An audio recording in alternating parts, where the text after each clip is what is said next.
Nay, hindi naman po sa ayaw ko na dito muna sa atin si Vanessa. Pero ano po bang dahilan ni Kuya Waki? Ang sabi lang niya, magbabakasyon lang dito ang anak. Ha? 2 linggo na lang po, pasukan na. Dapat, noon pa niya pinagbakasyon dito sa atin ang anak niya. Wala ba siyang balak na papasukin yung bata? Hindi daw muna niya papapasukin sa kolehiyo. Kapos daw sila sa budget ngayon eh. Parang ang hirap namang paniwalaan. Maganda at malaki ang sahod niya. May trabaho din naman si Ate Betty. Ay, ewan ko lang, Nay, ha? Baka may ibang dahilan si Kuya na hindi sinasabi sa atin. Tsaka, bakit hindi man lang niya ako hinintay? Sabi ko nga hintayin ka.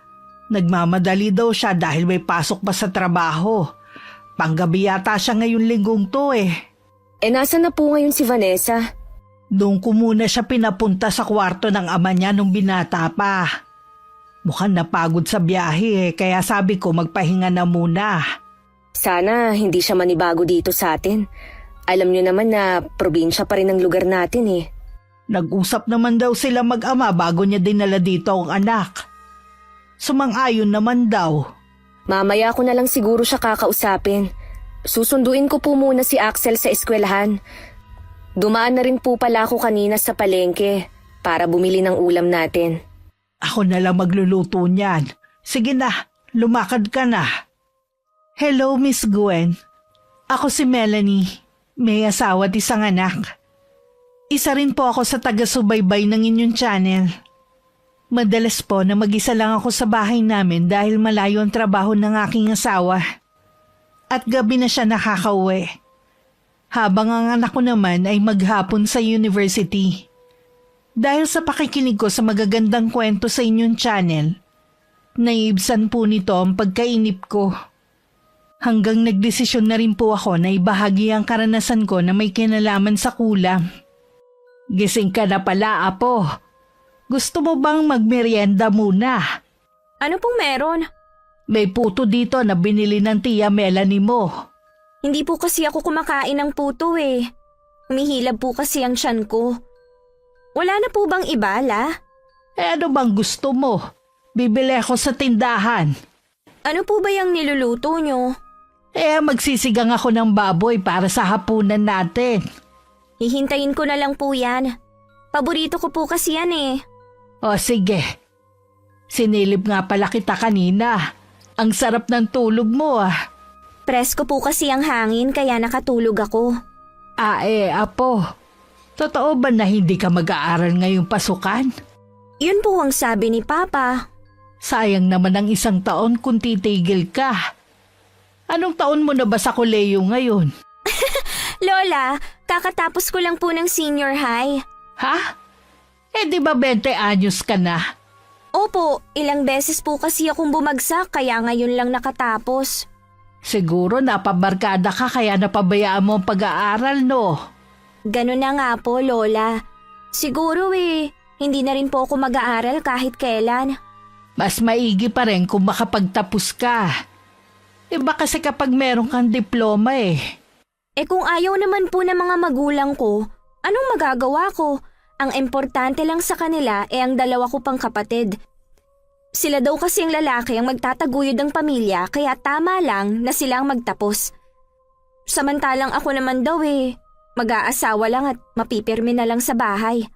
Ano bang klaseng katwiran niya ng mga magulang mo? Bakit naman ako? Nag-iisang lalaki lang ang ama mo at puro babae na ang sinundan. Pero pinag-aral pa rin namin silang lahat ng lolo mo. Hayaan na lang po natin sila kung yun ang paniniwala nila. Ala, pwede po bang maglakad-lakad sa labas? Pwede naman. Basta huwag ka lang lalayo, ha? Sa ilang araw na pananatili sa bahay ni Vanessa, wala naman ako napansin sa kanya na kakaibang ugali. Madalas din naman kasi siyang nagkukulong lang sa kwarto. Silang 2 ni Inay ang lagi magkasama sa bahay. Ume-extra din kasi ko sa patahian na pag-aari ng ninang namin ng asawa ko sa kasal. Umuuwi lang ako kapag susunduin ko ng anak ko sa eskwelahan. Pinag-summer class ko kasi para hindi puro laro ang inaatupag. Hindi ka ba naiinip?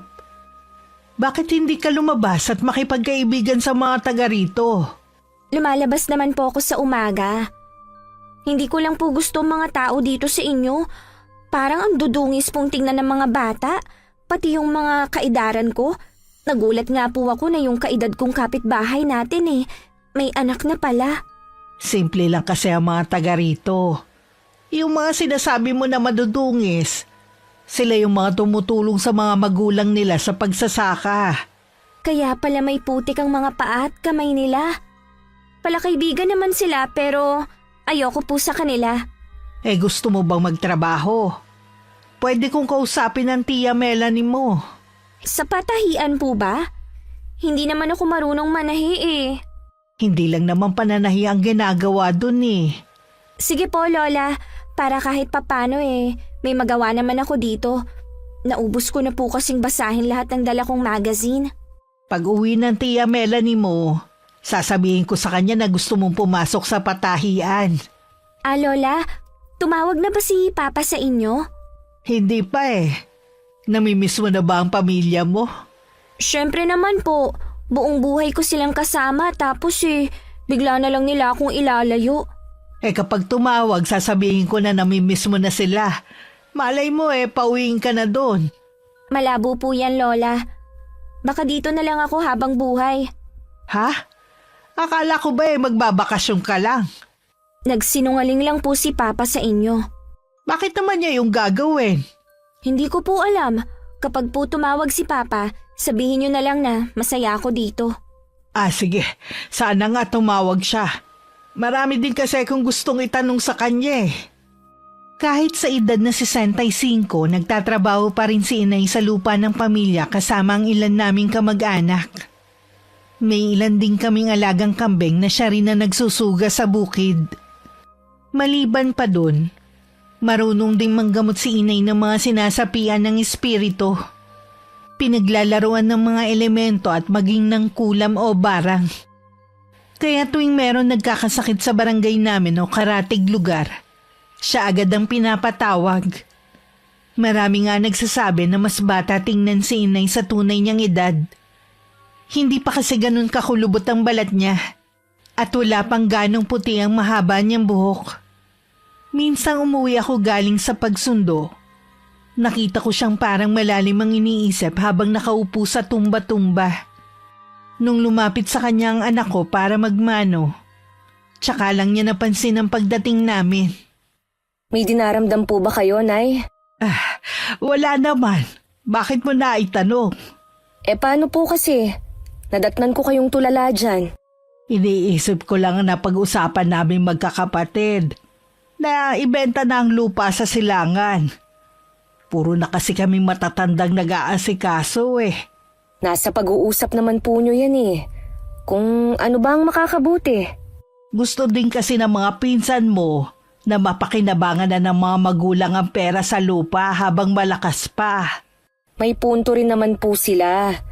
Tsaka 4 lang naman po kayong nagmamay-ari Malaki-laki rin po yun kapag naibenta. Gusto ko na nga rin po kasi na magpahinga na kayo sa kakatrabaho nyo sa bukid. Ganun na ba katandaan tingin mo sa akin, ha? Hindi naman po sa ganon, Nay. Kaya lang po hindi naman na tama na pumupunta pa kayo sa bukid. Lalo na't maulan tsaka mainit ang panahon.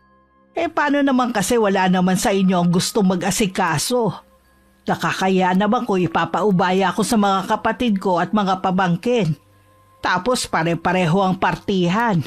Kaya nga po mas maganda ng ibenta na lang ninyo. Opinyon ko lang naman po yun. Kayo pa rin naman ang masusunod. Ipapatawag na lang daw ulit nila ako. Anay, si Vanessa nga po pala. Nasa kwarto niya. Nakausap mo na ba ang ninang mo? Pwede ba siya magtrabaho sa kanya? Pwede po siyang tagasalansan ng mga tela. Magaan lang po ang trabaho na yon. Kailan siya pwedeng pumasok? Sa Lunes po pwede na siyang mag-umpisa. Ay, mabuti naman. Alam ko kasi na naiinip na siya dito Kapag nasa trabaho na po siya hindi ko naman siya pababayaan. Kaya nga magiging panatag ang loob ko kasi nandun ka. Mababantayan mo ang pamangkin mo. Lingid pala sa amin ni Inay, narinig ni Vanessa ang pag-uusap namin tungkol sa lupa. Agad niya yung tinawag sa ama niya. Nang araw ding yun, dumating ang asawa ko galing sa destino niya. Noon lang din niya nalaman na nasa amin ang pamangkin ko. Napansin kong malamig ang pakikitungo ni Vanessa sa asawa ko. Pero hindi ko na lang yung binigyan ng ibang kahulugan. Lalo na hindi man lang siya bumate o nagmano rito. Hindi ko alam na pati ang pagtira ni Jeric sa amin isinumbong niya sa ama. Makalipas nga ang 2 araw, bumalik na sa trabaho si Jeric. Araw naman ng Lunes, isinama ko na si Vanessa sa trabaho ko. Maayos naman ang unang araw niya. At mukhang nag-enjoy naman siya. Mababait din naman kasi ang mga kasama namin. Para lang kaming pamilya sa trabaho. Kumusta ang pagtatrabaho ni Vanessa sa patahian, ha? Ayos naman po. Ang saya nga niya Nagpapasalamat nga po siya dahil hindi na raw siya naiinip dito sa bahay. Kumikita pa siya. Ay, mabuti naman. Siya nga pala. Nakausap mo ba ang Kuya Joaquin mo? Hindi po, Nay. Bakit niyo po naitanong? Tumawag siya kanina. Nabanggit niya ang tungkol sa lupa. Nagagalit kasi siya. Bakit daw hindi man lang ipinaalam na balak na natin ibenta ang lupa? Pati ang pagtira ng asawa mo rito. Bakit daw hindi pa kayo bumukod? Bakit kailangan pa pong ipaalam sa kanya? Lupa niyo namang magkakapatid yun. Ako nga na nandito lang hindi nakikialam sa pag-uusap niyo. Tsaka, kaya kami nandito dahil sinasamahan ka namin. Hindi ba niya yun naiisip? Kung hindi ikaw ang nagsabi sa kanya, sino kaya? Imposible naman ang mga pinsan mo dahil hindi naman sila nagkakausap. At hindi naman niya makasundo dahil ang laki ng ipinagbago niya. Akala mo kung sino na siya. Balak nga daw niya umuwi rito kapag magbebentahan na. Pagdating talaga sa pera, ang bilis ni Kuya. Hindi man lang niya naiisip na buhay pa kayo at kayo lang ang may karapatan sa pera niyo. Kaya hindi siya makasundo ng iba naming kapatid . Hayaan na lang natin siya. Hindi naman agad mabebenta ang lupa na yun . Ay nako, sa sinabi niyo po ako napagod Hindi sa trabaho ko. May nilagang saba dyan. Magmerienda ka muna para mawala din ang inis mo. Mabuti pa nga po, Nay. Kayo po, gusto niyong ipagtimpla ko kayo ng kape? Hindi na, katatapos ko lang din naman. Siya nga po pala, Nay. Nabanggit minsan ni Vanessa na hindi na raw muna siya magpapa-enroll. Alam niyo ba ang dahilan? Hindi ko nga alam sa kuya mo . Kakagraduate lang pala ni Vanessa sa senior high school. Di ba 20 na siya? Akala ko nasa college na siya. Yun din ang akala ko .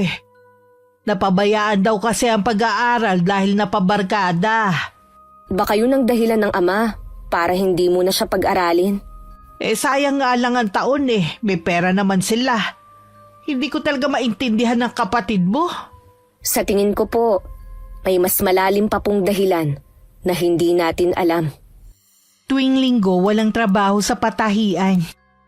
Kaya nagbababad talaga ako sa higaan. Pero nung araw na yun maaga akong bumangon. Naalala ko kasi na yun ang araw na makikipag-usap si Inay sa mga kapatid tungkol sa lupa. Kung final na ba ang desisyon ng lahat. Bago ang sala, madadaanan ko muna ang kwarto ni Vanessa. Bahagya yung nakaawang at nasilip ko pa na gising na rin pala siya. Lalampas na sana ako na matigilan ako. Dahil sa narinig kong sinabi nito sa kausap. Dala ng kuryosidad, pinakinggan ko ang mga sinusumbong nito sa kanyang ama. Nung matapos siya sa pakikipag-usap, tsaka ako tumuloy sa kusina. Nagulat pa si Inay nung makita akong gising na. Oh, bakit ang aga mong gumising? Di po ba ngayon ang punta niyo kay na Tio Juanito? Mamaya pa naman yun . Wag nga po pala kayong magmadaling umuwi para makapag-bonding naman kayo ng mga kapatid niyo.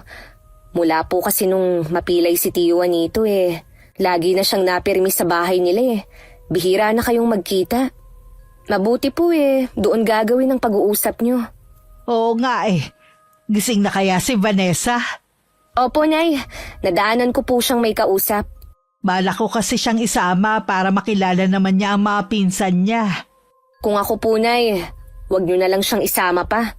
Baka kasi may makita siya ron Maikwento niya pa sa iba. Hindi kita maintindihan. Tsaka ko na lang po sasabihin sa inyo pagbalik nyo. O sige, nahihiwagaan naman ako sa'yo. Maghahain na ako para makakain na tayo. Kasabay naman namin si Vanessa mag-almusal. Nung sabihin sa kanya ni Inay na hindi siya makakasama, ayos lang naman daw at mas gusto niya magpahinga. Pagkaalis naman ni Inay, hinarap ko na ang paglalaban ng mga marurumi naming damit. Nung lumapit sa akin ng pamangking ko para ipalaba ang marurumi niyang damit, sinabihan ko na siya dapat ang maglaban nun. Nagdadadabog na lang siya na bumalik sa kwarto niya. Bit-bit ang maruruming damit niya. Ganyan nga. Ilabas mo ang tunay mong ugali. Wala akong pakialam kahit magsumbong ka pa sa tatay mo. Buong maghapon lang nagkulong sa kwarto niya si Vanessa. Ni hindi lumabas para sumabay sa aming mananghalian. Hindi naman ako nag-abala na tawagin siya. Hindi pwedeng aasa siya ng kung sino sa pamamahay ng mga magulang ko. Hanggang dumating si Inay, hindi pa rin siya lumalabas ng silid niya. Ikinuwento ko kay Inay ang narinig kong sumbong nito sa ama. Talaga? Yun na narinig mong sinusumbong niya kay Waki? Opo, Nay. Hindi nga po ako makapaniwala Akala ko naman, totoo ang pakita niya sa tao na masaya siya. Yun pala, napipilitan lang siya. Hindi na ako nagtataka kung siya ang nagsabi kay Kuya Waki ng tungkol sa lupa. Wala namang gagawa nun kundi siya Kakausapin ko siya. Wag na po muna, Nay. Kilalanin pa po natin ang ugali ng apo nyo. Kung napipilitan lang pala siya na pumasok sa patahian mabuti pa na tumigil na lang siya. Ayokong kung ano-anong sinusumbong niya tungkol sa atin sa tatay niya. Sus! Magsusumbong? Hindi naman totoo ang mga sinasabi. Kaloka naman siya. Baka nga rin hindi totoo na ayaw siyang pag-aralin ng mga magulang Baka yun lang ang sabi niya. Malamang po. Mamaya kakausapin ko na siya na huwag na lang siyang pumasok sa trabaho. Oo nga. Baka yan pa ang pag-awayan ninyong magkapatid. Siyempre mas kakampihan nun at paniniwalaan ng anak niya.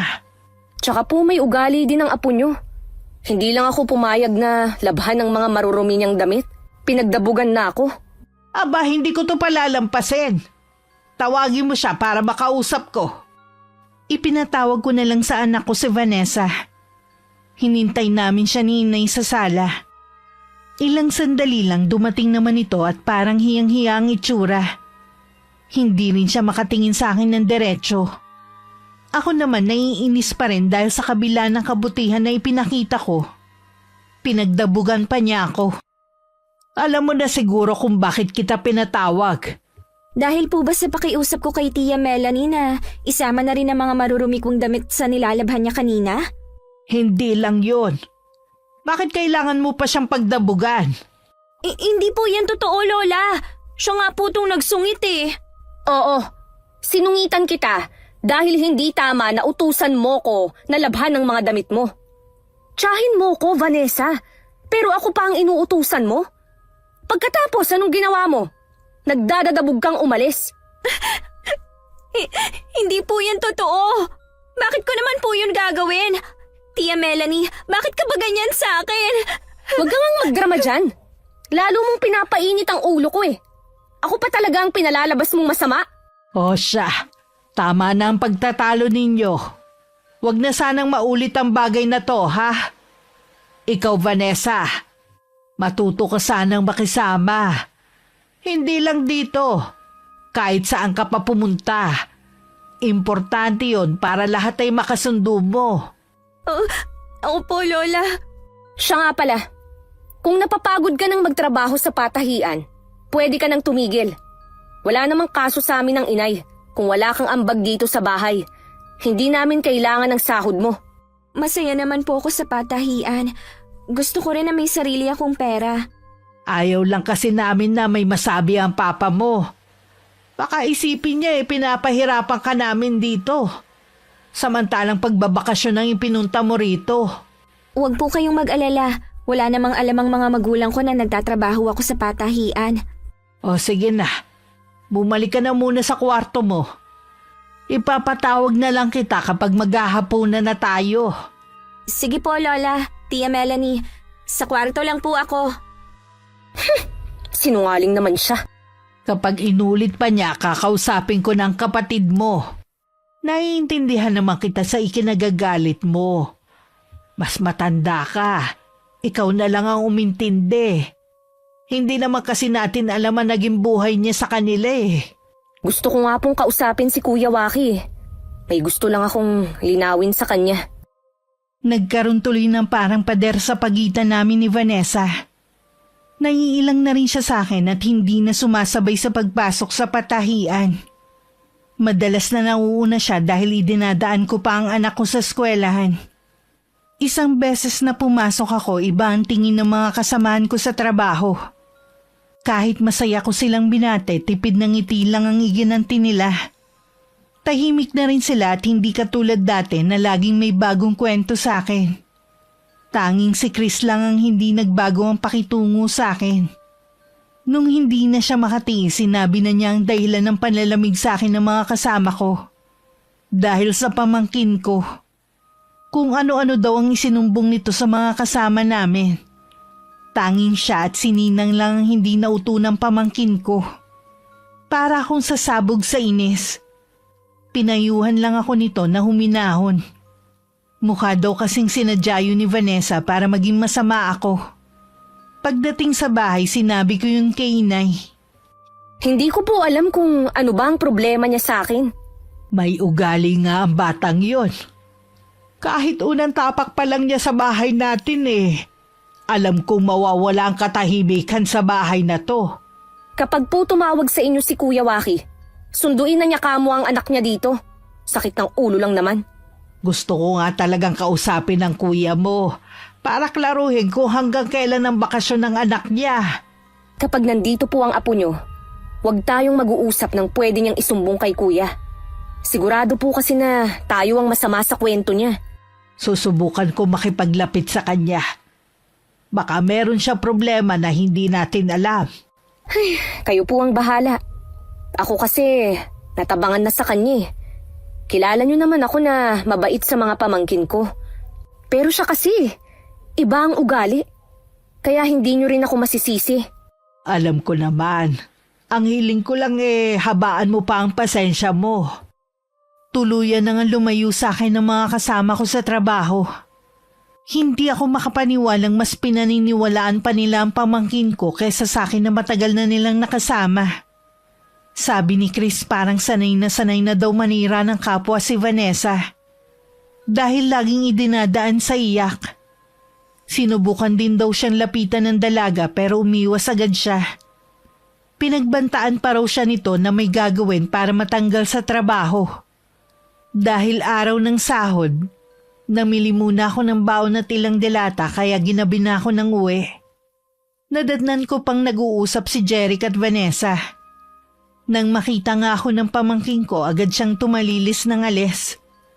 Sa silid namin meron ipinakita sa akin ng asawa ko. Hindi ko malaman kung matatawa na lang ba ako o maiiyak sa inis. Sigurado ka na ba sa desisyon mo? Opo, Nay. Sinabi ko na rin po kay Ninang. Biniro nga po ako na dapat daw mabigyan ko na ng kapatid si Axel. Anong sabi ni Jeric?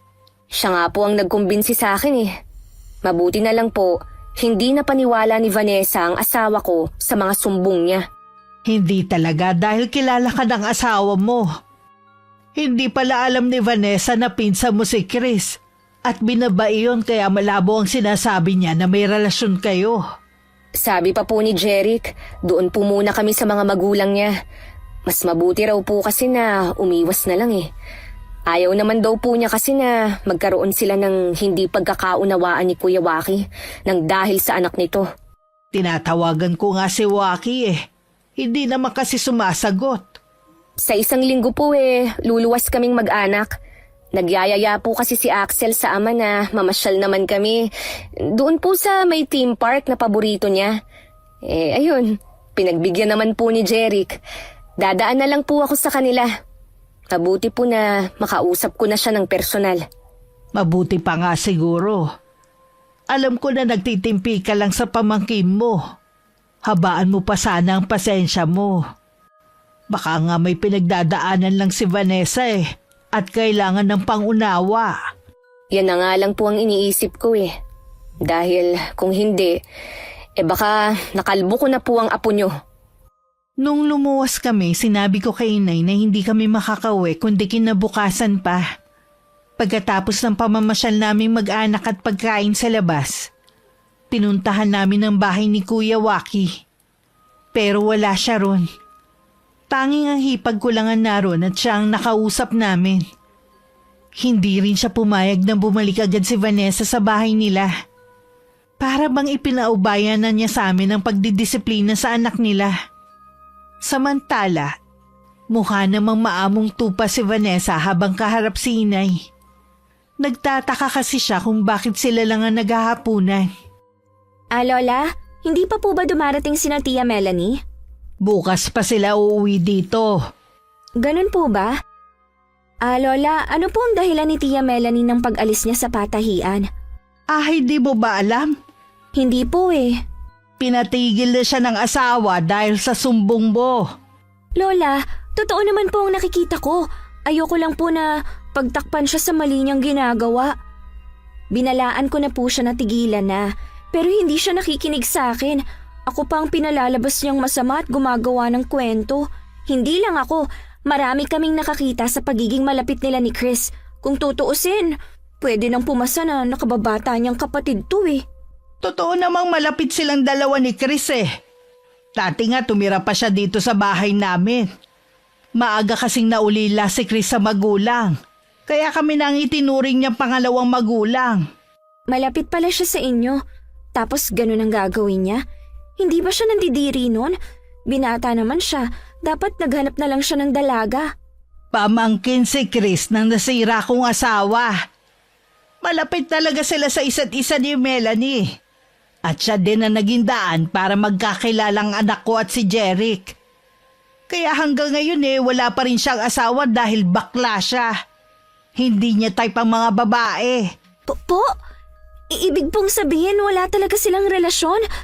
Hindi ko nga alam kung bakit mo yung ginawa sa tiyahin mo Mabuti naman ang pakikitungo niya sa'yo. Kita mo nga pinasok ka pa niya sa trabaho. Akala mo ba hindi nakakarating sa amin ang pagsusumbong mo sa ama mo? Lola, hayaan niyo po ako makapagpaliwanag. Malinaw na sa amin ang lahat. Kaya pasensya ka na, apo. Ipapasundo na kita sa ama mo. Nakikiusap po ako sa inyo. Ayoko pa pong umalis dito. Masaya po ako sa trabaho ko. Pero sinisira mo kami dito sa mga mali mong sumbong. Buong puso ka naming tinanggap. Pero yan lang ang gagawin mo. Wala naman talaga akong isusumbong kay Papa. Yung kay Tia Melanie, nagkamali lang po talaga ako ng akala sa kanila ni Chris. Hindi naman po sila nasirang mag-asawa Paano kung iba ang nangyari, ha? Ganun na lang ba yun? Masisira ang samahan ng mag-asawa dahil sa mali mong sumbong? Hindi ko na po yun uulitin. Hindi na talaga. Mag-impake ka na ng mga damit mo. Baka bukas o makalawa sunduin ka na rito. Hindi mo na rin kailangan pumasok pa bukas sa trabaho. Lola. Bago umuwi dito ang mag-anak, dadaan muna sila sa bahay ninyo. Kakausapin ni Melanie ang mga magulang mo para malaman namin kung may problema ka. O sadyang ganyan na ang ugali mo. Akala ko pa naman po mabait kayo. Yun pala, wala rin kayong ipinagkaiba sa mga magulang ko. Nakita mo naman kung paano ka namin tinanggap. Ikaw ang may problema. Ayokong masira ang katahimikan sa bahay na ito. Kaya mabuti pang umuwi ka na lang sa inyo. Sige po, kung yan ang magpapasaya sa inyo. Masaya kami na nandito ka, kaya lang Huwag eh. niyo na pong ituloy, Lola. Paulit-ulit niyo namang sinasabi na kasalanan ko eh. Na ako ang may problema. Pasensya na po. Nawala na ako ng ganang kumain. Iba talaga ang ugali niya. Sana magbago pa rin siya para din naman yun sa kanya. Buong gabi kong hindi makatulog. Iniisip ko ang pinag-usapan namin ng hipag ko. Inaalala ko rin ang sitwasyon namin sa bahay. Mag-uumaga na siguro nang makaramdam ako ng antok. Kaya naman sa biyahe medyo nahihilo ako. Pagdating naman sa bahay, si Inay lang ang nadatnan ko. Sabi niya wala daw si Vanessa. Baka daw pumasok sa patahian. Matigas talaga ang ulo niya. Sinabihan ko na siya na hindi na niya kailangan pang bumalik sa patahian dahil baka susunduin na rin siya rito. Nay, si Ate Betty lang po ang nakausap ko. Nasa seminar daw po kasi si Kuya Waki. Ano ang napag-usapan ninyo? Sa 3 daw pong magkakapatid. Si Vanessa po ang pinakapasaway sa lahat. Mahina rin daw sa klase, kaya late nang nakagraduate. Sinabi ko rin po ang mga ginagawa niya rito sa atin. Ganyan na raw talaga ang gawain ni Vanessa. Kaya wala nang gustong magtiwala sa kanya. Wala nga rin daw mga kaibigan eh. Bakit hindi pa nila sunduin dito? Ayaw na po ng hipag kung naroon si Vanessa sa bahay niya. Ano bang klaseng nanay siya? Para abandonahin ang sarili niyang anak. Nay, lahat naman daw po ginawa niya para kay Vanessa. Nasa apo niyo raw kasi ang problema. Pati raw kasi yung 2 kapatid biktima na ng kanilang ate dahil sa mga sumbong nito. Kahit ano pa ang dahilan niya, wala siyang karapatang pabayaan ng anak niya. Masigit siyang kailangan ng anak niya ngayon. Nay, may dapat po kayong malaman. Huwag po muna kayong magalit kay Ate Betty. Naniniwala po ako sa sinasabi niya na lahat ginawa na niya. Baka napuno na lang din talaga siya, lalo na't naaapektuhan na ang tunay niyang mga anak. Ha? Hindi kita maintindihan. Nay, anak pala ni Kuya Waki sa ibang babae si Vanessa. 2 taon na silang kasal nung magloko si Kuya. Namatay naman sa panganganak ang tunay na ina ng apo niyo. Kaya walang magawa si Kuya kundi iuwi ang bata sa kanila. At kinupkup naman siya ni Betty, ganun ba? Ganun na nga po. Kailan lang din po nalaman ni Vanessa ang katotohanan sa pagkatao niya. Baka namana nito ang pag-uugali ng tunay niyang ina. Ibig sabihin dito na lang sa atin si Vanessa? Iyon po talaga ang plano ni Kuya Waki. Hindi lang kayo diniretso. Kailangan kong makausap ang kapatid mo ng personal. Nagbilin na po ako kay Ate Betty na papuntahin dito si Kuya Waki.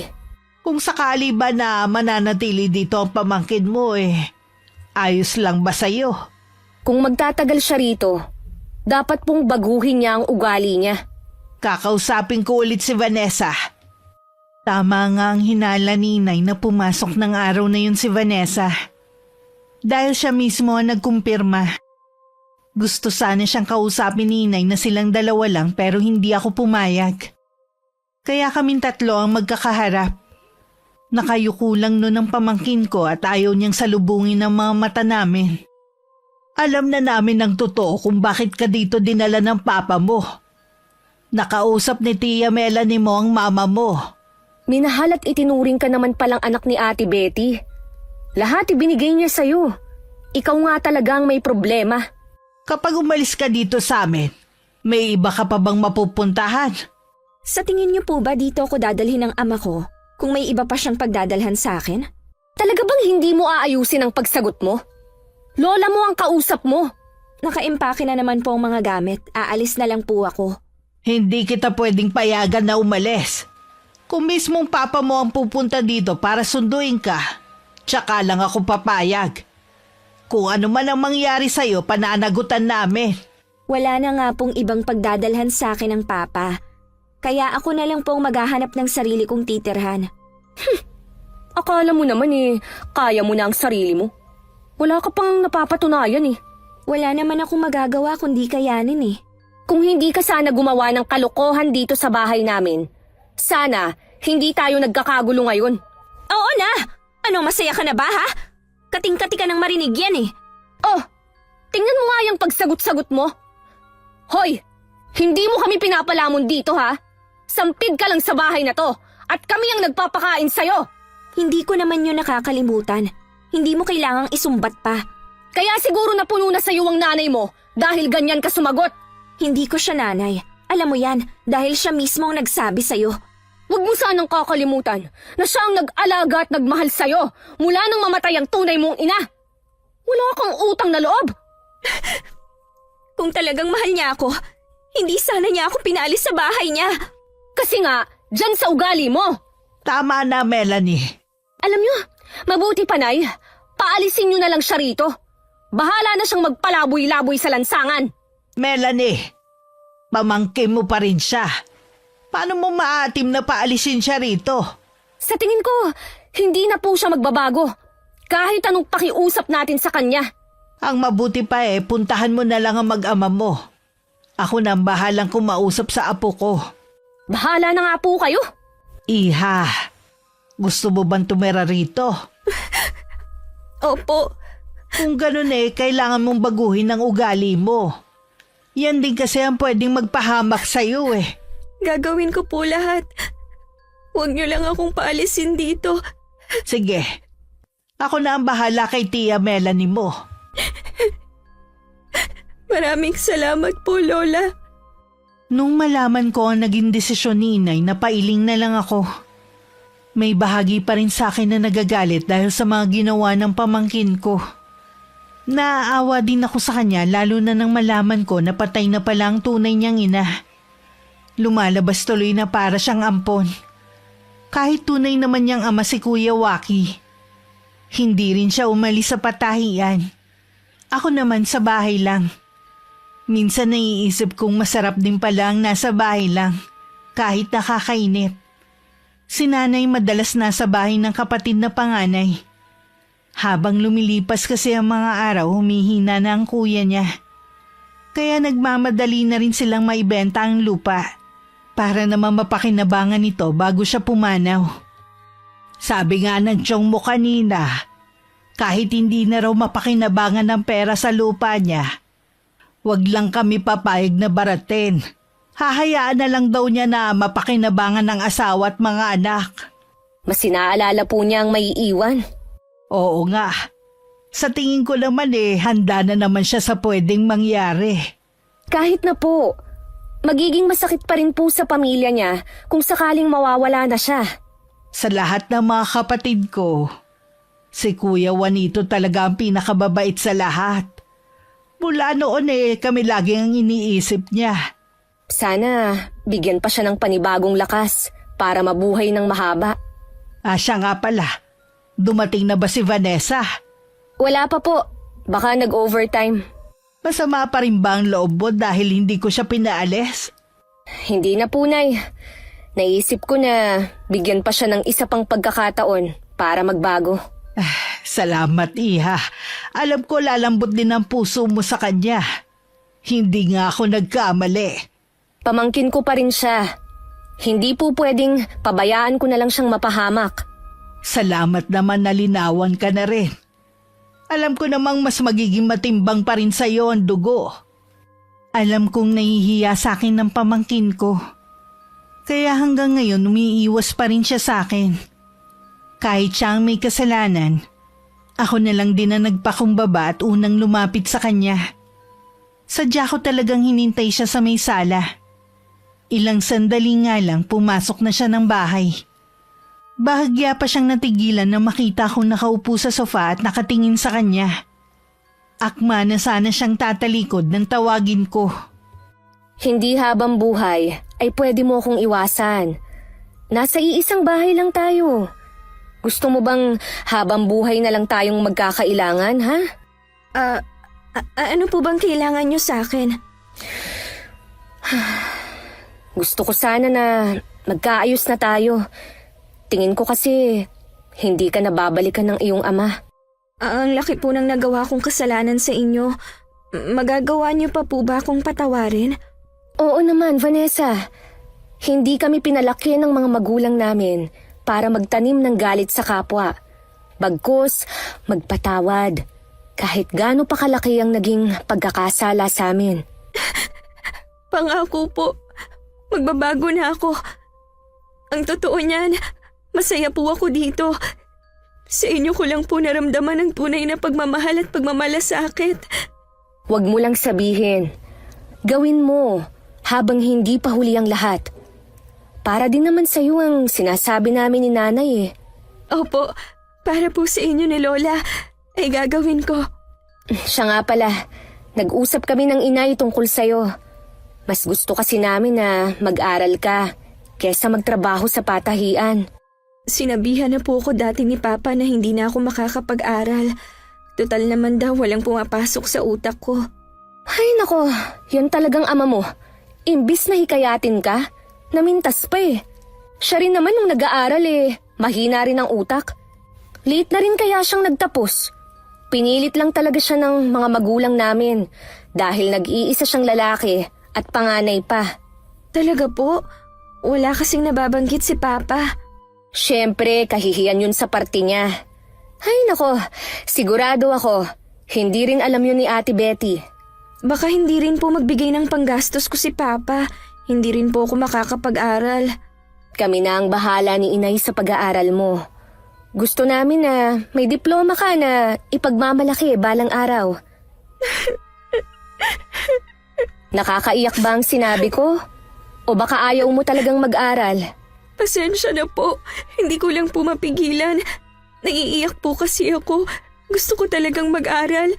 Ang bait niyo po sa akin. Yun naman pala eh. Kaya sa pasukan, sasamahan na kitang mag-enroll. Pwede po ba na habang naghihintay ako ng klase magtrabaho muna ako sa patahian? Gusto ko lang po kahit pambaon makapag-ipon ako.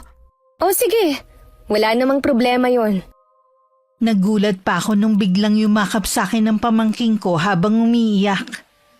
Gumanti rin ako ng yakap at tinagod ko ang likod niya.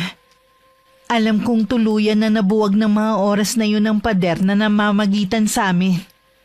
Tama nga si Inay, na kailangan lang ng pangunawa ng dalaga.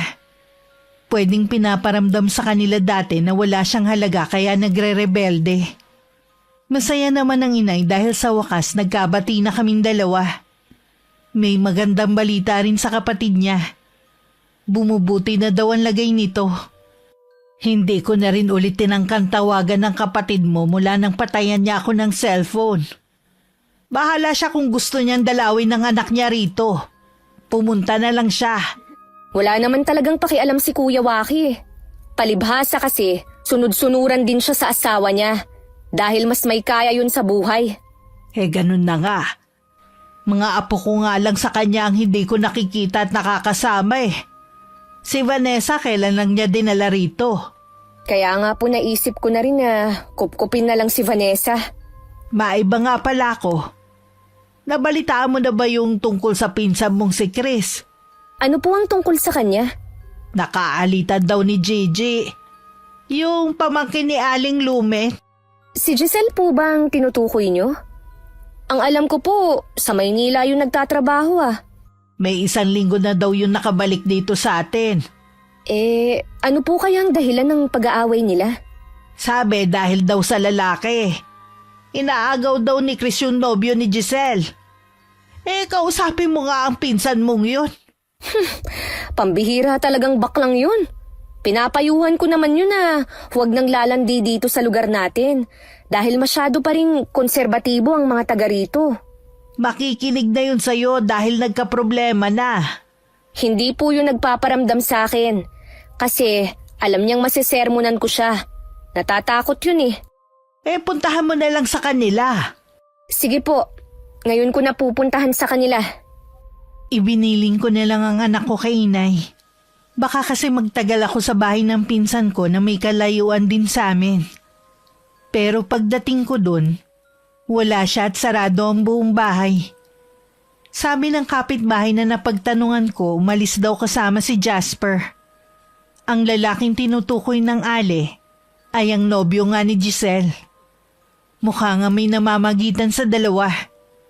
May katwiran nga talagang magalit ang babae sa pinsan ko. Pagdating sa bahay, nagtaka pa si inay kung bakit bumalik ako agad. Sinabi ko na lang na wala si Chris sa kanila. Hindi na ako nagdagdag ng iba pang detalye. Dahil sa kakaisip sa pinsan ko, hindi ko na malaya na gabi na pala. At wala pa ang pamangking ko kung hindi pa nagsabi ang inay. Baka naman po nag-overtime na naman sa trabaho. Sinabihan ko na nga yun na wag mag-overtime Dahil hindi ko gusto na umuwi siya ng gabi. Gusto po kasing makaipon ng bata para sa pasukan. Sinabihan ko naman siyang ako na ang bahala. Hayaan niyo po. Mamayang pag-uwi sasabihan ko siya. Nag-aalala lang kasi ko sa kanya. Iba na ang panahon ngayon Dapat nga po nandito na siya kahit nag-overtime siya sa patahian. Hindi po kaya kasama ng mga kaibigan?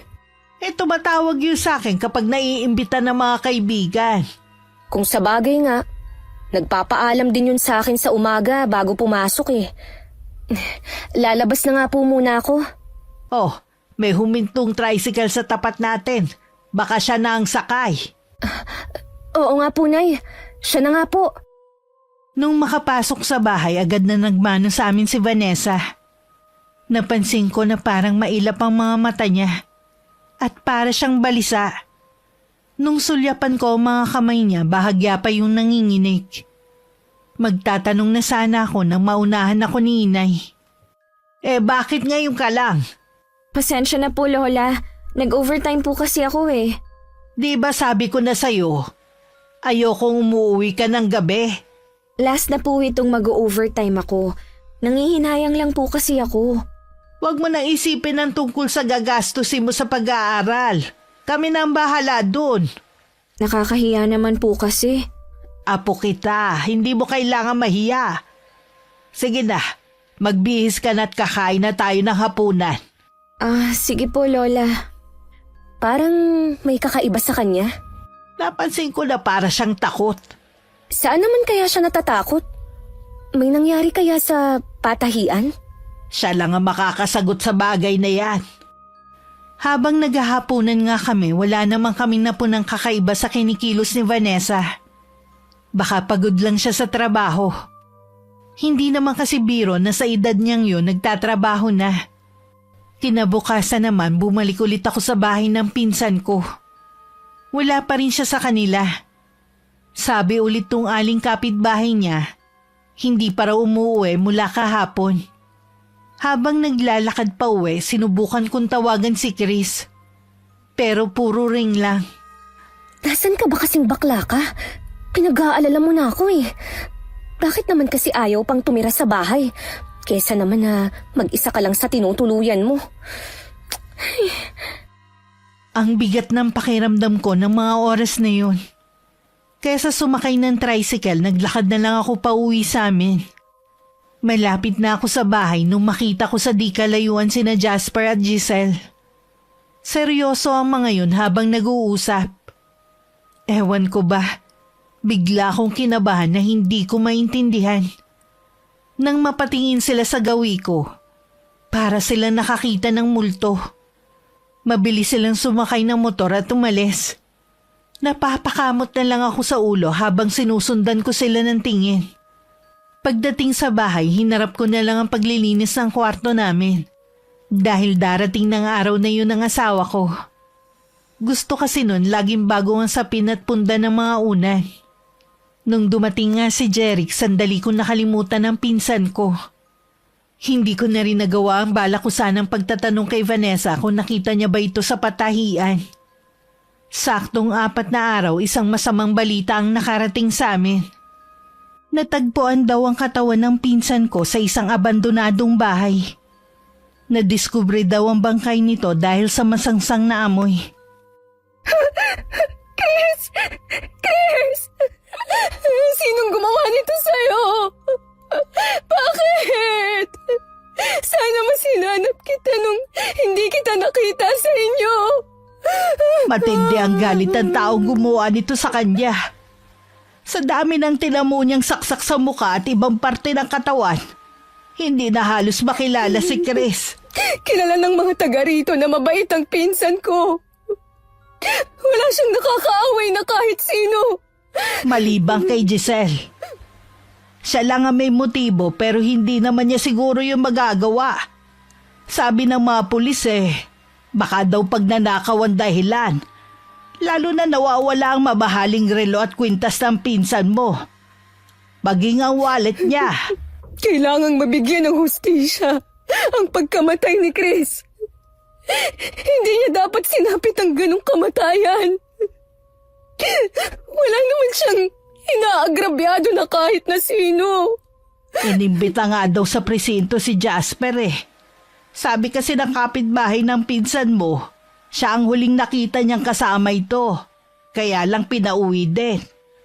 Wala naman kasing matibay na ebidensya laban sa kanya Malakas ang kutob ko na may kinalaman sila sa nangyari kay Chris. Mahirap magbintang. Baka ikaw pa mabaligtad. Sana naman may lumutang na testigo o makita yung kutsilyo na ginamit kay Chris. Yun lang ang paraan para malaman natin kung sino ang salarin. Ipasa Diyos na lang natin, anak. Siya ang gagawa ng paraan para mahuli ang salarin. Walang oras na hindi ako umiiyak sa harap ng kabaong ni Chris. Sa bahay namin siya ibinurol. Dahil kami na lang naman ang itinuturing niyang pamilya nung nabubuhay pa siya. Pagkatapos ng 5 araw, hinatid na namin siya sa huling hantungan. Araw-araw din akong pumupunta sa presinto pero wala pa rin silang nahuhuling suspect. At wala ring lumulutang na testigo. Laylay ang balikat na umuwi na lang ako. Kahit nakakapagod para kay Chris, hindi ako magsasawa. Mabigyan lang ng hustisya ang nangyari sa kanya. Wala pa rin punay. Bakit ba ang bagal nilang magsikilos? Ginagawa naman nila lahat. Sadya lang mailap ang taong yun. Bakit kasi hindi hulihin ang dalawang yun Nararamdaman ko na may kinalaman sila. Hindi nila pwedeng gawin yun. Wala silang ebidensya. Hindi nila pwedeng panghawakan ng sinasabi mo na kutob at yung naging pag-aaway nila ni Giselle. Ayoko lang po na matulad sa ibang kaso ang nangyari sa pinsan ko. Ano? Mababaon na lang ba sa limot? Hindi yun mangyayari. Magtiwala ka lang. Sige na, magpahinga ka na sa kwarto mo. Tingnan mo ay ang itsura mo. Namumutla ka na at malaki na rin ibinagsak ng katawan mo. Pati anak mo napapabayaan mo na rin. Alam ko naman po kasi na nandyan kayo Iba pa rin kasi kapag ikaw ang nag-aalaga. Kaya sana naman ayusin mo na yung sarili mo. Para naman pong ganun kadali ang sinasabi nyo. Nauunawaan ko nagluluksa ka pa. Kaya lang napapabayaan mo na ang pamilya at sarili mo. Gusto mo bang magkasakit ha?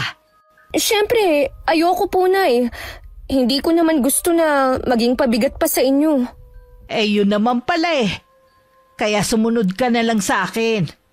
Magpahinga ka na muna sa kwarto nyo. Matulog ka kahit ilang oras pa.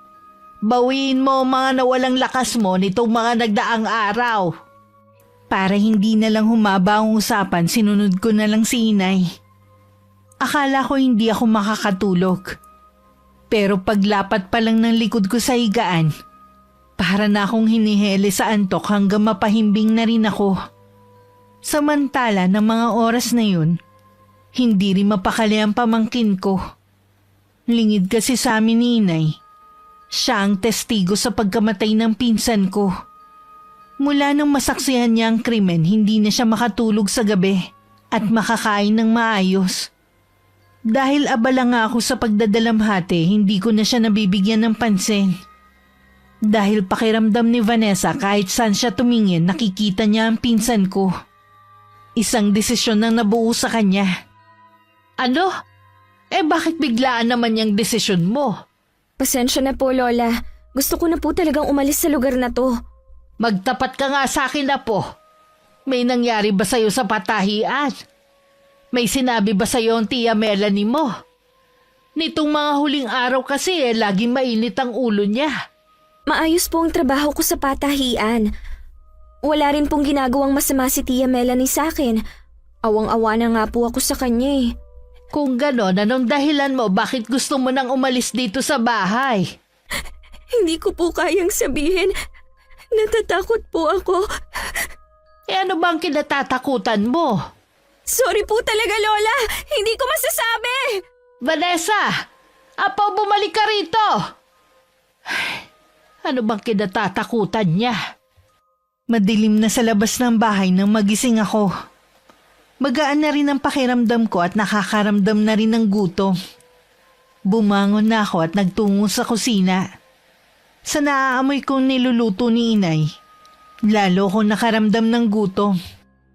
Kumusta na ang pakiramdam mo? Magaan na po. Nagugutom na nga ako eh. Sandali na lang to niluluto ko. Nay, hindi pa po ba umuwi si Vanessa galing patahian? Hindi na siya pumasok sa trabaho. Gusto na rin niyang umalis dito. Ha? Bakit naman ho? Ayaw niyang sabihin eh. Pero alam ko meron siyang mabigat na pinagdadaanan. Wala naman po kasi siyang nababanggit noon na problema niya eh. Baka sumabay lang sa pagkamatay ni Chris kaya hindi siya nakakapagsabi sa atin. Nasa kwarto lang po ba siya? Oo, maghapon lang siyang hindi lumalabas. Pupuntahan ko lang po siya.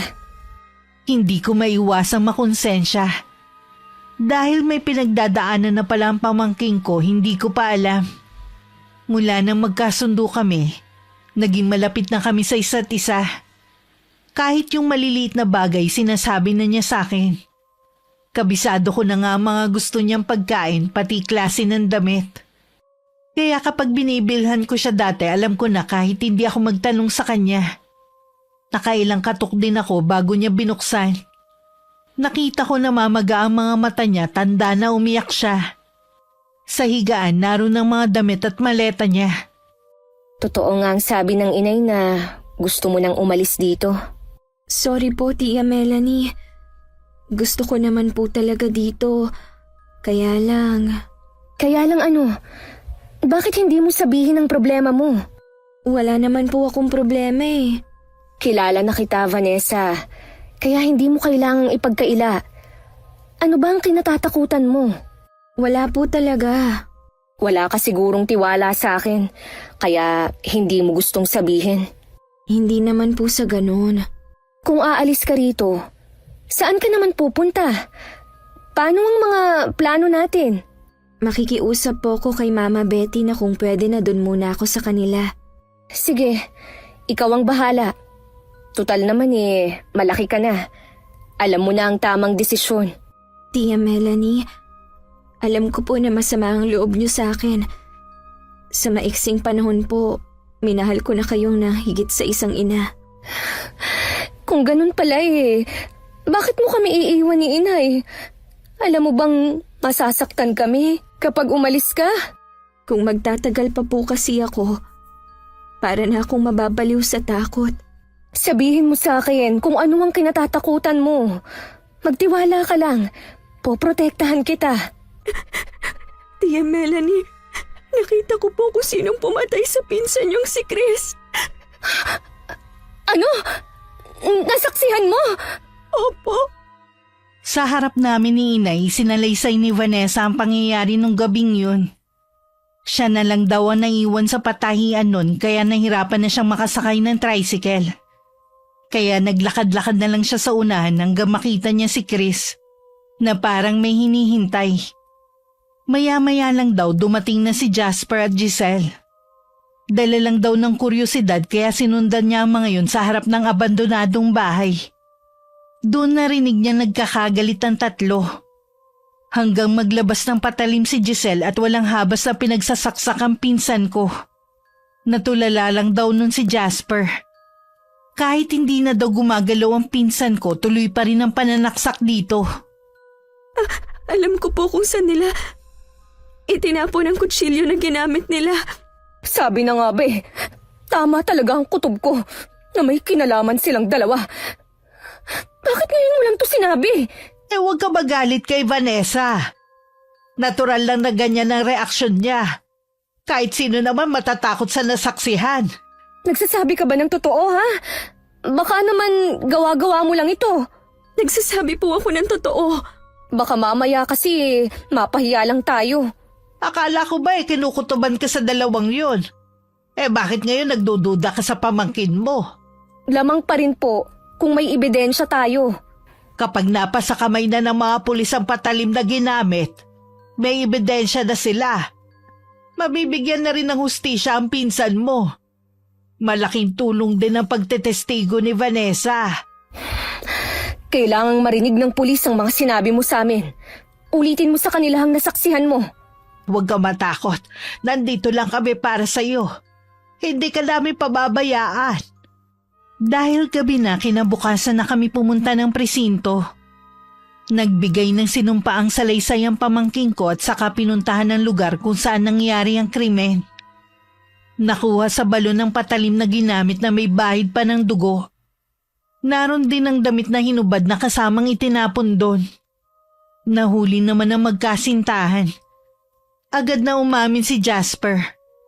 Pero hindi si Giselle na galit at nagwawala pa habang hawak ng mga pulis. Vanessa, salamat ha. Dahil sa'yo, mabibigyan na ng hustisya ang pagkamatay ni Chris.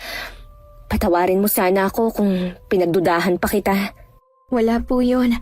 Pasensya na rin po kung natagalan ako sa pagtatapat sa inyo. Natakot lang po talaga ako. Tsaka iniisip ko po kasi baka walang maniwala sa akin dahil sa mga ginawa ko dati. Napatunayan mo naman na nagsasabi ka ng totoo eh. Sa wakas, matatahimik na rin si Chris at ang bahay na ito. Hindi na po ba sila makakalabas? Baka kasi balikan nila tayo. Matibay ang ebidensya sa kanila. At umamin naman si Jasper na girlfriend niya ang pumatay sa pinsan ko dahil sa matinding selos at galit. Totoo po kaya yung bintang ni Giselle na may relasyon silang dalawa? Sabi naman kasi ni Jasper, magkaibigan lang sila ni Chris. Kahit totoo man ang hinala ni Giselle, wala siyang karapatan na kitlin ang buhay ng pinsan ko. Tama po kayo. Ngayon, pagbabayaran niya ang krimen na ginawa niya. Ang kapal pa rin nga ng mukha eh. Ayaw pa rin niyang umamin. Nagbanta pa talaga siya. Wala na naman po siyang magagawa pa eh. Dahil nasa kulungan na siya. Ay nako, ganun na yata ang babaeng yun. Vanessa, ang mabuti pa, samahan mo akong mamalengke. Gusto kong magluto ng mga paborito ni Chris. Sige po, sasamahan ko kayo. Gumayak lang kami sandali at umalis na rin. Habang nasa palengke kami, hindi mapakali si Vanessa. Panay ang lingon niya sa paligid. Mahigpit din ang kapit niya sa kamay ko. Nung tanungin ko siya kung bakit, umiling lang siya. Binilisan ko na lang ang pamimili para makauwi na kami. Pagdating sa bahay, tsaka ako siya inusisa ulit. Baka pwede mo nang sabihin kung ano ang nangyayari sa'yo kanina. Hindi ka kasi mapakali eh. Pati tuloy ako, kinakabahan sa'yo. Para po kasing may sumusunod sa atin kanina. Pakiramdam mo lang siguro yun. Dahil maraming tao sa palengke kanina. Sigurado po ako na may nakasunod ng tingin sa atin. Binabantayan niya ang bawat galaw natin kanina. Hindi kaya may trauma ka pa, Iha, dahil sa nasaksihan mo? Posible po yun, Nay. Lalo't hindi naman biro ang nasaksihan ni Vanessa. Sikapin mong kalimutan ang pangyayari. Huwag mong hayaang maapektuhan ang buhay mo. Malapit na po ang pasukan. Mababaling na rin sa ibang bagay ang atensyon ni Vanessa. Makakalimutan na rin po niya yun. Lagi ka rin magdasal sa gabi para bigyan kanya ng kapanatagan. Gagawin ko po yun, Lola. Isang umaga, paalisan na ako nun para puntahan ng isa kong pinsan. Nasa bakuran pa lang ako nang makita ko ang isang matandang lalaki. Matalim ang titig niya habang naglalakad palapit. Hindi ko siya kilala. Pero alam kong sa aura pa lang mararamdamang galit siya. Hinintay ko siyang makalapit sa akin. Hindi ko inaasahan na duduruin niya ako. Ilabas mo ang pamangkin mo! Sino po ba kayo? Bakit niyo hinahanap si Vanessa? Malaki ang atraso ng pamangkin mo. Dahil sa pagsusumbong niya, napahamak tuloy ang anak kong si Giselle. Ah, kayo po siguro si Mang Pasyo. Tumestigo lang po ang pamangkin ko sa ginawa ng anak nyo. Dapat nga po ako ang magalit dahil sa ginawa ni Giselle sa pinsan ko. Bakit baliktad yata at kayo pa talaga ang sumugod dito? Hindi kriminal ang anak ko. Nagsisinungaling lang ang pamangkin mo. Isa ka rin sa mga biktima ng mapanira niyang sumbong. Bakit ka maniniwala sa kanya? Hindi po sinungaling ang pamangkin ko. Naituro nga niya kung saan itinapon ang patalim na ginamit ng anak nyo Kung hindi babawiin ng pamangkin mong kasinungalingan niya, sisiguraduhin ko sa'yo na magsisisi siya. Hindi niya po babawiin. Ano? Babaliwalain na lang ninyo ang pagkamatay ng pinsan ko, ha? Hindi nga anak ko ang pumatay sa pinsan mo. Hindi ako papayag na mabulok ang anak ko sa kulungan. Huwag mong sirain ang kinabukasan niya. Eh di sana ho, hindi niya pinatay ang pinsan ko para wala siya sa kulungan. Umalis na nga po kayo rito bago ko pa kayo kasuhan. Huwag mong ubusin ang pasensya ko. Binibigyan ko lamang kayo ng ilang araw para buuin ang testimonya ng pamangkin mo. Dahil kung hindi, pagsisisihan niyang tumungtong siya sa lugar na ito. Sa inyo po pala nagmana ang anak niyo. Nakakulong na nga, nagbabanta pa. Dahil wala siyang kasalanan. Naiintindihan ko po kayo.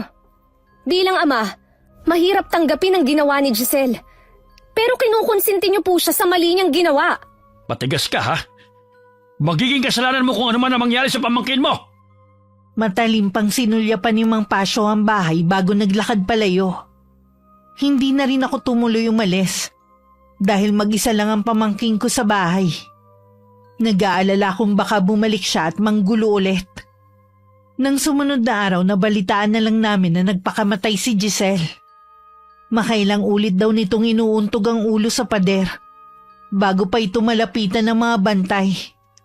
Mas pinili niyang takasan ang ginawa niya kesa harapin ito. Ipagdasal pa rin natin na nawa'y tanggapin pa rin sa langit ang kaluluwa niya. Sigurado, galit na naman si Mang Pasyo sa nangyari. Makitid din ang pag-iisip ng lalaking yun. Hindi ko alam kung bakit ba siya bumalik dito. Sa pagkakaalam ko pumunta na siya ng bundok para dun manirahan. Baka kaya siya bumalik dito dahil nalaman niya ang pagkakakulong ng anak niya. Akala niya yata madadaan niya ako sa pananakot niya. Kung sakaling bumalik siya dito para manggulo, ako na ang haharap sa kanya. Ipablatter na lang natin siya, Nay. Baka matakot at huwag na tayong guluhin. Lalo mo lang gagatungan ang galit na nararamdaman niya. Hayaan na lang muna natin. Kapag nanggulo ulit, tsaka ka gumawa ng hakbang. Sige po, Nay. Mula nung mabalitaan ng pamangking ko ang nangyari kay Giselle, naging balisa na siya. Hindi niya maiwasang sisihin ang sarili sa ginawa ng dalaga. Ilang gabi na rin siyang walang maayos na tulog. Malimit kasi siyang magising sa alanganing oras at parang may tumatawag sa kanya na lumabas ng bahay. Noong una nakokontrol pa niya ang sarili na huwag sumunod sa boses na naririnig. Pero sa pagkakataong yun, parang may sariling isip ang mga paa na kusang kumikilos. Lola Aida, Tia Melanie, tulungan niyo ako. Sino bang boses na yun? Tingilan mo na ako kung sino ka man. Maawa ka! Nasa may pintuan na si Vanessa nung kusang umangat ang kamay niya para buksan ang pinto. Matinding pagpipigil sa sarili ang ginawa niya. Pero mas malakas ang puwersa na kumokontrol sa kanya. Naiiyak na lang siya sa matinding takot. Batid niya na sa oras na makalabas siya, kapahamakan lang ang naghihintay sa kanya. Mabuti na lang nagising si inay at lumabas ng kwarto. At nakita nga niya ang apo na naglalakad ng tulog. Agad niya itong nilapitan para pigilan sa planong paglabas. Vanessa! Anong ginagawa mo rito, apo? Lola! Lola! Mabuti po dumating kayo. Bakit gising ka pa ng ganitong oras? Ilang gabi na po akong nagigising ng ganitong oras. May naririnig po akong boses at inuutusan niya akong lumabas sa bahay. Noong mga nakaraan pong gabi, napipigilan ko pa po ang sarili ko. Pero ngayon po, Mas malakas ang boses na yon. Nakakatakot po siya la. Parang nanggagaling sa ilalim ng lupa ang boses niya.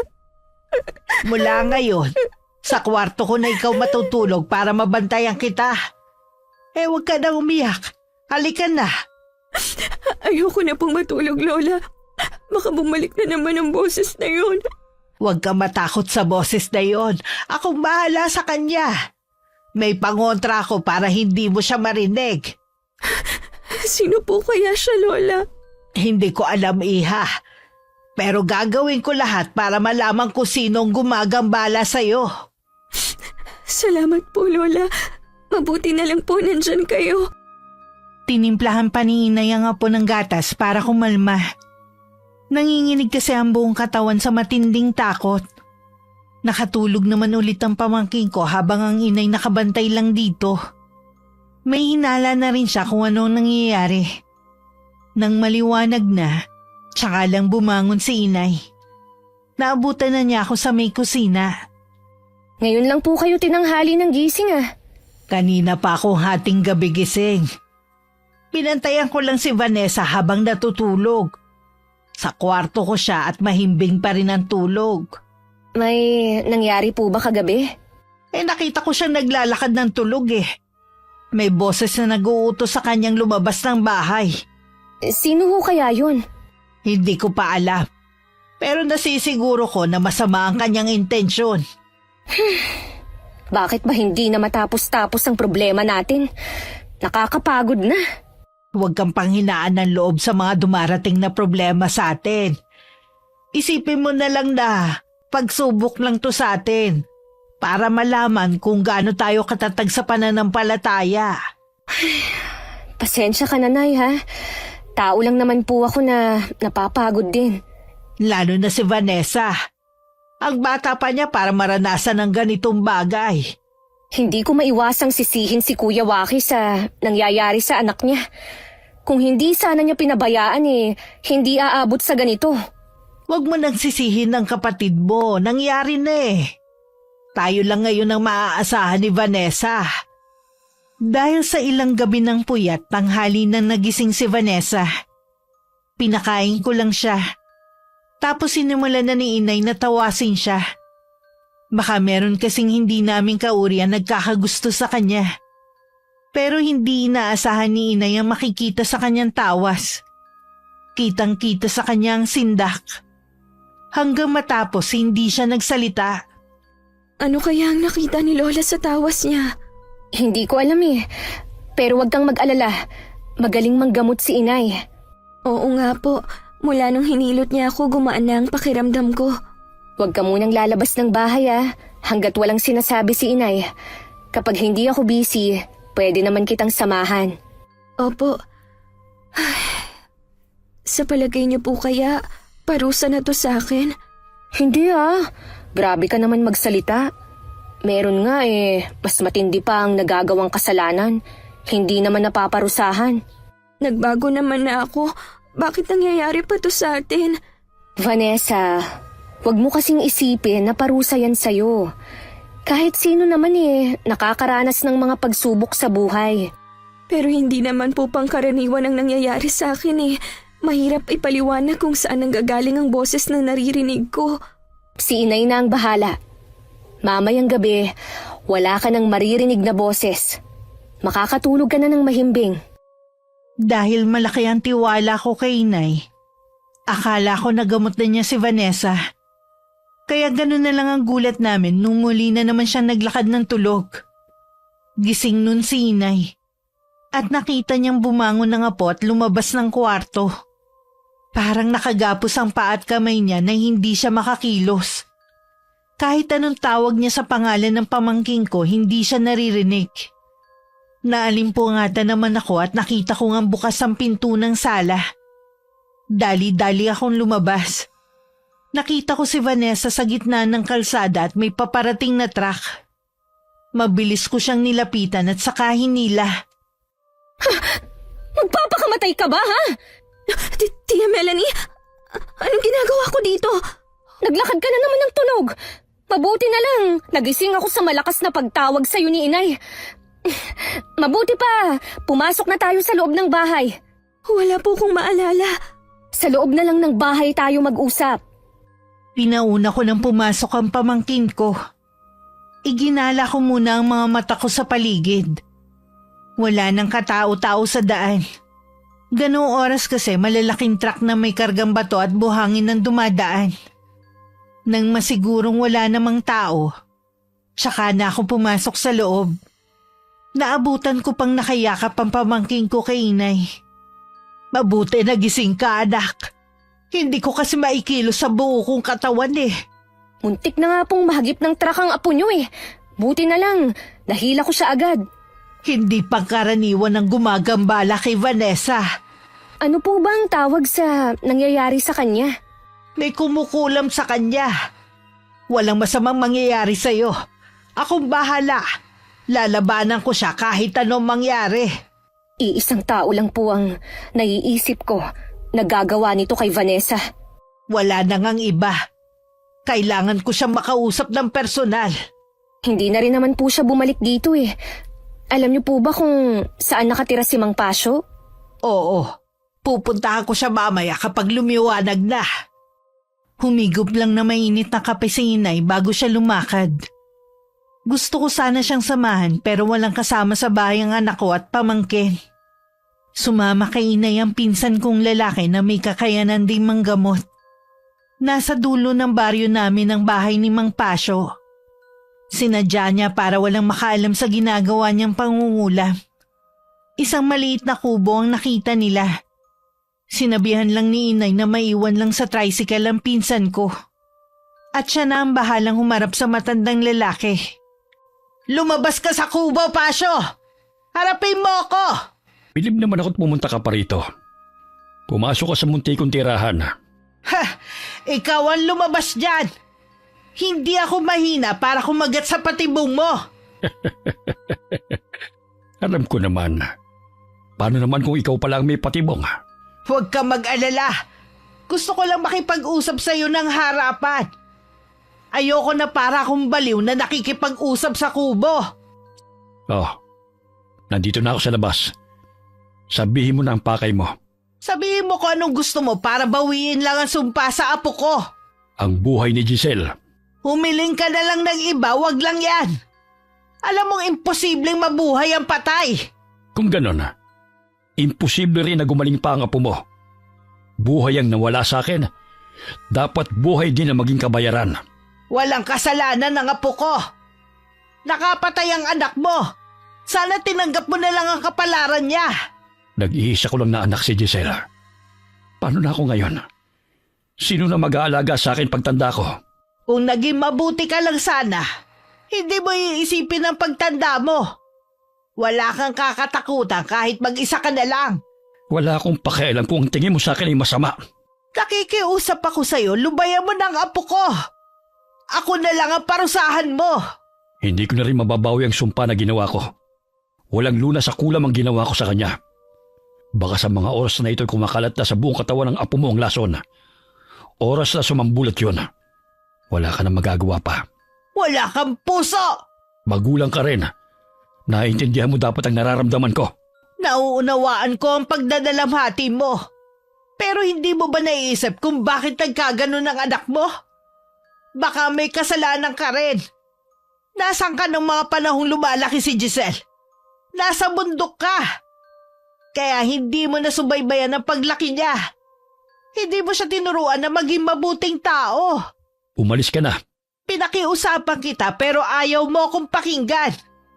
Hindi mo alam ang kaya kong gawin. Handa na ako sa pwede mangyari sa akin. Kaya hindi mo ako matatakot. Umalis si inay na hindi nakikipagkasundo sa kanya si Mang Pasyo. Habang daan nahulog sa malalim na pag-iisip si inay. Alam niyang ayaw lang bawiin na matandang lalaki ang ginawa nito sa pamangkin ko. Gusto na rin niya na sumunod sa anak. Nawala na siya ng pag-asang mabuhay. Nung mga oras na yun nawalan ng malay si Vanessa. Mataas din ang lagnat niya at meron siyang itinuturo sa iba't ibang direksyon ng silid. Makailang beses na rin siyang sumuka. Tumitirik na rin ang mga mata niya. Ako naman walang tigil sa pagpuna sa kanya ng basang bimpo. Kayanin mo, Vanessa. Huwag kang susuko. Gumagawa na ng paraan si inay. Diyos ko, pumubula ang bibig niya sa sobrang taas ng lagnat. Lumalaki na rin ang tiyan niya. Alam kong kapag pumutok ito, huli na ang lahat. Habang pinupunasan ko ang pamangking ko, panay ang dasal ko sa isip ko. Lahat yata ng santo na tawag ko na. Pero wala pa rin pagbabago sa kalagayan ni Vanessa. Ilang sandali pa dumating na rin si inay. Agad niya nilapitan ng apo at nag-usal siya ng orasyon. Nagwawala rin si Vanessa. Kaya kinailangan naming itali. Labanan mo, Vanessa! Isipin mo yung pangarap mo at kami ni inay. Gusto ka pa naming makasama. Ayoko sa orasyon na to.